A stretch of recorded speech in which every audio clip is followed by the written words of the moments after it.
sustentável. Com André Trigueiro. André, boa tarde para você, tudo bem? Tudo ótimo, Fernando, e por aí? Tudo bem. Hoje nosso assunto aqui é arborização urbana. Muitas cidades precisam de mais árvores, né? Olha, muitos prefeitos precisam acessar, pode-se fazer isso pela internet, a recomendação da Organização Mundial da Saúde, que sugere 12 metros quadrados de área verde por habitante, como um padrão de conforto ambiental, conforto térmico, como uma forma de você, no planejamento urbano, que não é o forte da maioria dos prefeitos do Brasil, é bom salientar, planejamento urbano soa estranho aos ouvidos de muitos gestores públicos, que são reativos, não são ativos.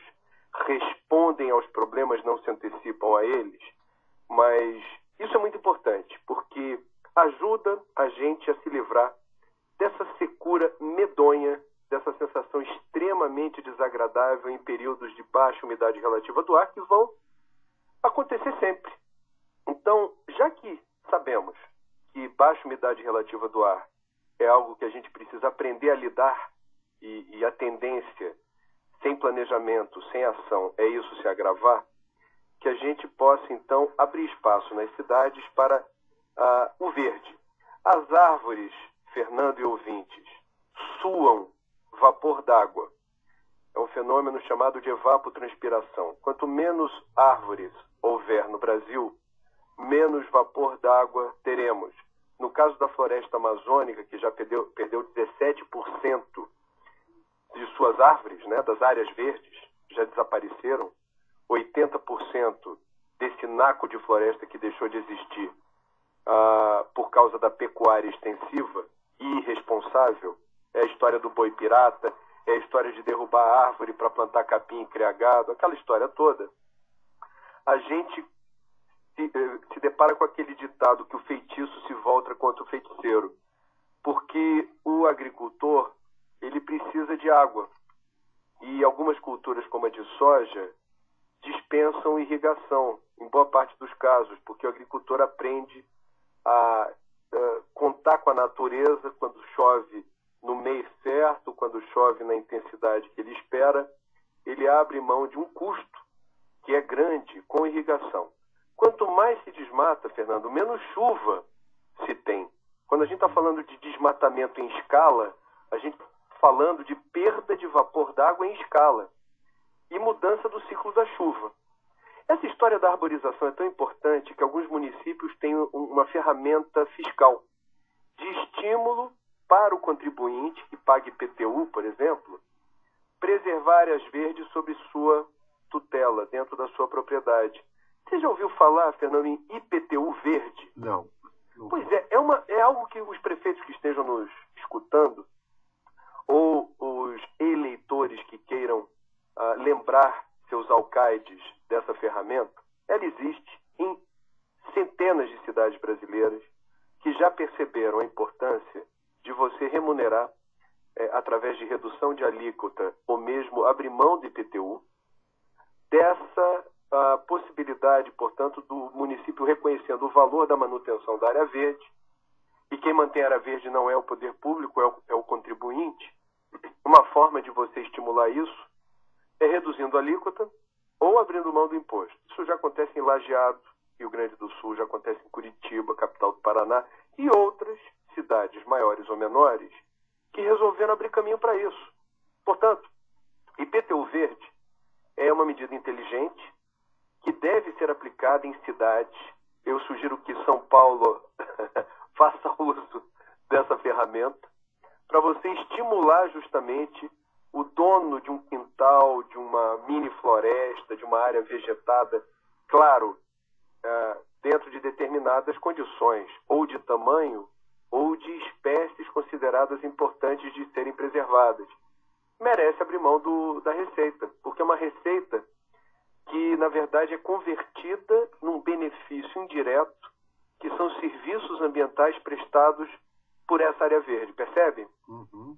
Agora, André, e sobre a política de compensação de áreas verdes? O que a gente vê por exemplo, em São Paulo, quando um empreendimento vai surgir na região central, e aí tem que derrubar a árvore, essa empresa tem que plantar árvores em outro local. Só que aí vão plantar árvore lá no extremo leste, e na região central, onde a gente carece de mais árvores vão derrubar. Funciona. Olha, Fernando, essa questão é controversa. Eu vou emitir uma opinião pessoal. O que acontece em São Paulo também acontece no Rio. Isso tende a não dar certo no sentido da compensação, porque existem áreas da cidade que são ilhas de calor. São áreas que concentram mais a radiação solar e produzem mais calor, portanto, causam mais desconforto aos seus habitantes. São áreas onde há mais concreto, asfalto, cimento e menos árvores. Se na área em questão, no novo empreendimento, já houver um déficit de verde, por exemplo, uma área onde não esteja sendo respeitada a proporção da OMS, 12 metros quadrados de área verde por habitante, essa compensação não funciona, porque você vai estar castigando, vai estar punindo na fervura, na panela de pressão da ilha de calor, os habitantes que deram azar de morar perto desse empreendimento. É complicado. Na matemática pode funcionar. O burocrata que está fazendo essa troca, troca 6 por meia dúzia, você tira daqui e planta lá, ele está lá refugiado no ar-condicionado dele e não entende nada de conforto térmico, ilha de calor, evapotranspiração. Ele acha talvez ser possível a gente viver sem área verde por perto. Quem paga a conta é o contribuinte, que é vítima desse arranjo, né, burocrático aí de, não, permita então a construção aqui e replanta, ou até planta mais, muda para o lado de lá. Às vezes não dá para trocar, ou a troca não é 6 por meia dúzia, percebe? Não há equivalência. Eu queria lembrar para quem queira participar de um movimento virtual em favor do plantio de árvores, que prestigie o cliquearvore.com.br, porque ele existe há 10 anos, basta clicar, sem ônus para o internauta. Existem patrocinadores do site que financiam o plantio das mudas que você, com um clique, define, no lugar que você também define, enfim. São muitas explicações. Eu acho que o ouvinte que queira conhecer melhor o Clique Árvore deve acessar lá o www.clique, que é C-L-I-C-K, cliquearvore, tudo junto, .com.br. Em 10 anos, foram quase 24 milhões de mudas de árvores plantadas, identificadas, rastreadas. Tem muita credibilidade o Clique Árvore. E é uma forma, né, Fernando, da gente aqui, em vez de ficar com a garganta seca, chorando, lamentando o fato de viver no país das queimadas, com essa sensação de impotência terrível, que a gente, pelo menos, no momento do dia, dê uma clicadinha. E já estou aqui, viu? E tem um ranking aqui das áreas mais trabalhadas por esse site. Londrina está na frente. Olha, legal. Bom, bacana. bem legal. Londrina, a terra do café, né? É verdade. Bem lembrado, assim, a gente nem combinou isso, né, Fernando? Obrigado.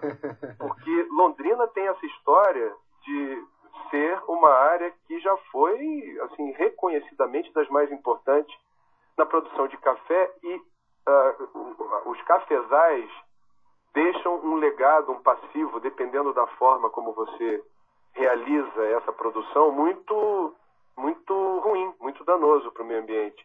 Me apraz ouvir você dizer que Londrina lidera o ranking do plantio. É isso aí. André, bom final de semana para você. Para você Nos também, falamos se Deus quiser. na semana que vem. A dança da chuva está sendo feita. Tomara que dê certo. Um abraço. Um abraço. Esse é André Trigueiro no Mundo Sustentável aqui no Revista CBN. Agora 2 horas.